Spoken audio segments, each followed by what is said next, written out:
donc toujours dans la partie des caméras, on va pouvoir maintenant donc passer à la gestion de l'exposition. Donc vous avez deux paramètres pour gérer entre guillemets l'exposition de votre caméra. Un paramètre traditionnel dans ArcLantis qui est le paramètre donc automatique. On va avoir donc associé à cette option la partie exposition ici, où vous allez pouvoir donc contrôler simplement avec un curseur l'exposition de votre caméra. Et on va avoir donc la deuxième possibilité en cliquant ici de basculer sur un mode ISO vitesse d'obturation. Dans ces cas-là, donc vous avez la sensibilité de la pellicule, donc l'ISO, et la vitesse d'obturation, donc le temps de pause, et vous allez pouvoir donc jouer sur les curseurs toujours par exemple pour rallonger le temps de pause et donc capter plus de lumière au niveau de la caméra.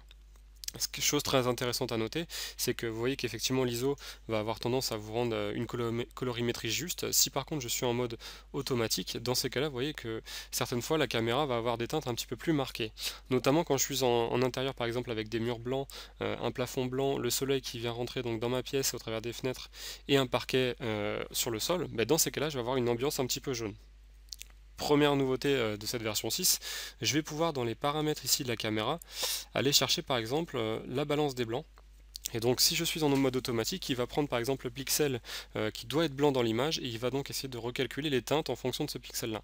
Et donc dans ces cas là, vous voyez qu'il va vous réajuster automatiquement et donc vous faire la balance des blancs automatiquement sur l'image. Donc c'est beaucoup plus pratique pour régler rapidement donc les teintes de son image pour être sûr d'être cohérent au niveau des blancs.